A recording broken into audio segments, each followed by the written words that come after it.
Breaking news, breaking news. Police officer ambushed in Washington, D.C.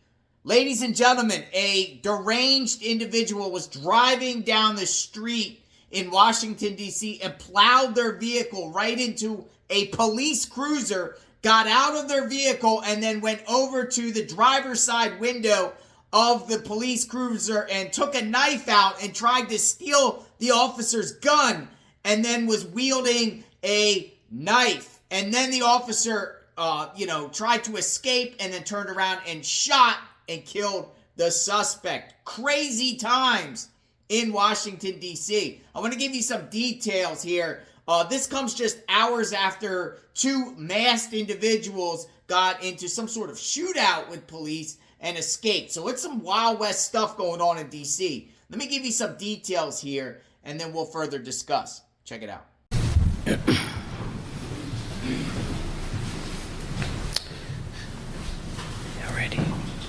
Y'all ready? Okay. Good evening. I'm Pamela A. Smith, Chief of Police of the Metropolitan Police Department. We are here tonight to provide an update of an officer-involved shooting that occurred this evening in the 3500 block of Georgia Avenue Northwest. I want to start off by saying any loss of life in our community is tragic, and I want to extend my condolences to the family of the individual who lost his life on today. We are in the very early initial stages of this investigation, and all of the information that I'm going to share with you tonight is very preliminary. At approximately 6:10 p.m., a vehicle was traveling southbound in the 3500 block of Georgia Avenue Northwest when the driver, now known to us as the suspect, drove into oncoming traffic and struck a marked MPD cruiser that was traveling northbound. After the collision, the suspect got out of his vehicle, produced a knife, and reached into the officer's cruiser through the open window and demanded the officer's service weapon while swinging the knife towards the officer. The officer retreated to the passenger seat of the cruiser and gave loud verbal commands for the suspect to get back. The suspect continued to swing the knife towards the officer, and the officer discharged his service weapon. The officer immediately radioed for assistance and exited the passenger side of the vehicle to check on the suspect. While checking on the suspect's condition, he began requesting for DC Fire and EMS. The suspect got up, picked up the knife, and started walking toward the officer. This is a photo of the knife that the individual used tonight.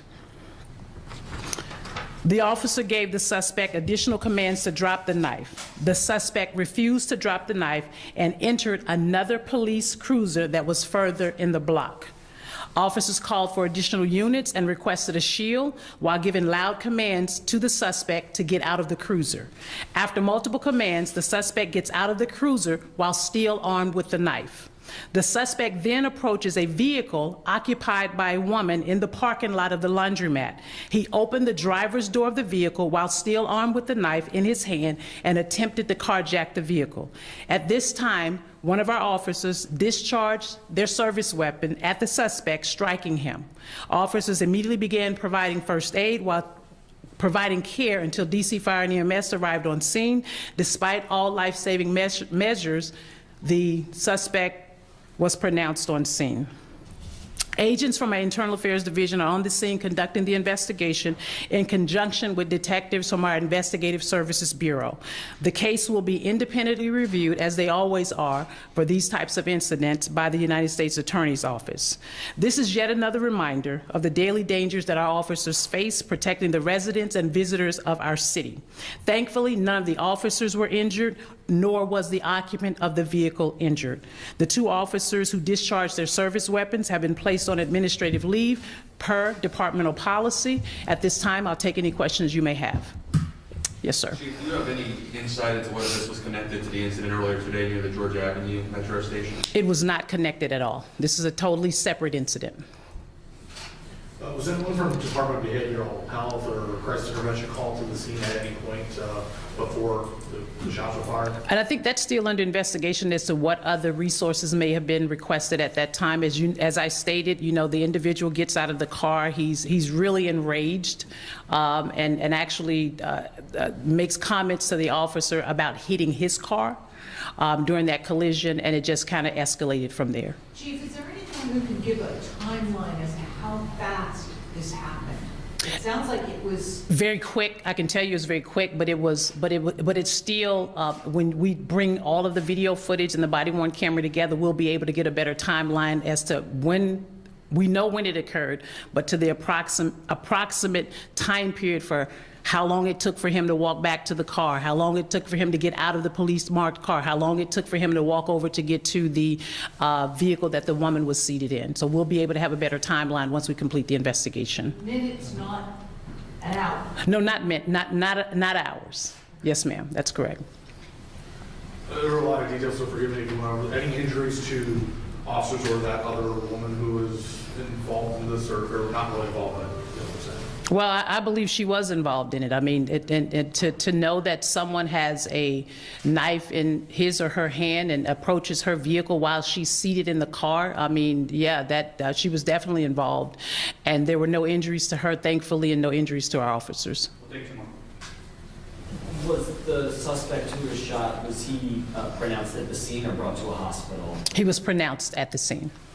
And just, I know these two incidents were unrelated, but can you speak to the community here, whether they live here or go out to eat and shop here? I mean, I can imagine it would be distressing to see such large crime scenes just a block or two away. Yeah, and not just distressing for them, but what we do know, I mean, for our community, but also it's challenging for us when we know that these are individuals from the earlier shooting whom we believe had some type of interaction with one another because there was an exchange of gunfire. And then we come to this incident, which is totally unrelated, but an individual who possibly, we don't know his state of mind or whether there was an whether his mind was altered or not, but we do know that something was going on, and clearly, I want to say that the community should feel okay. I mean, we were able to, in the very first incident, make an arrest of one individual, and in this incident, unfortunately, based on the circumstances, this individual, and I say it's unfortunate whenever there's a loss of life in any situation, it's very tragic. Chief, to your understanding, the suspect vehicle, before it collided with the cruiser, that strip of Georgia was blocked off because of the first scene. That is correct. That is correct. So, I'm sorry. It's part of the investigation. I know where you're going because we did have, we had the area blocked off. There was a flow of traffic traveling northbound and southbound in that particular area. And what I do know is, like I stated before, the individual was traveling southbound. Our marked cruiser was traveling northbound. And what it appears as though he intentionally hit the police vehicle. That is what I observed on the video at this point. Chief, one more. As it pertains to the helicopter that was flying around, was that related to the first incident? Or I know you mentioned you made an arrest in the first incident. So anytime we have, incidents where there are shootings and our Falcon our team is available, we oftentimes get our Falcon up. Number one, to look for any suspect vehicles that may be outstanding. And so you will see that from time to time whenever there's any type of criminal activity afoot, we'll get our Falcon up just to make sure that we can get good visibility of what's happening on the ground. And there was an arrest in the first incident. I apologize, I'm coming in late to this, but the one at Quebec, there was an arrest. I think he did. Was it the Quebec one? The one on 14th and Oak, there was an arrest there. Oh, thank you. Yep. Do we have an update on that, the victim's injuries? He is not just a victim, but he's also a suspect. Okay. In the very first one. 14th and Oak. 14th and Oak, that is correct.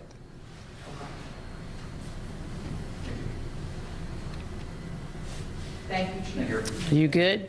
Yes, ma'am. Thank you. Yes, a lot happening today. It is a lot happening today, but we want to make sure you have the right information because we know our community has the right information, and we want to make sure that we have the right information. The 14th and Oak was the first incident where there was a discharge, exchange of firearms between two individuals. One suspect was struck. That individual is also a suspect in that particular exchange of gunfire. The next incident was the one that I think Assistant Chief Raymond Cow briefed out on earlier tonight, and then this one is the second officer-involved shooting that I'm briefing out on. Okay, so for the first officer-involved shooting, I know there were two suspects that was a lookout. It's still- That is correct, and that is still outstanding. Okay. Yep. Perfect, thank you. All right, copy. Thanks.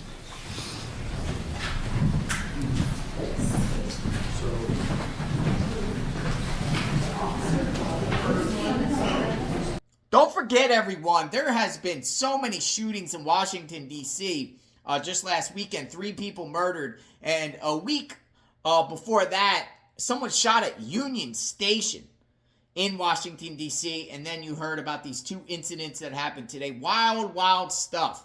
So police probably are on guard now. Maybe roll up their windows or travel in pairs. But I don't know if there's an attack on police out there or what in Washington, D.C., but it seems like it's getting interesting, and we will definitely be monitoring what in the world is happening there. Subscribe to the channel, like, hit the notification button. Let me know what you think. We will talk soon. Praying for the officers.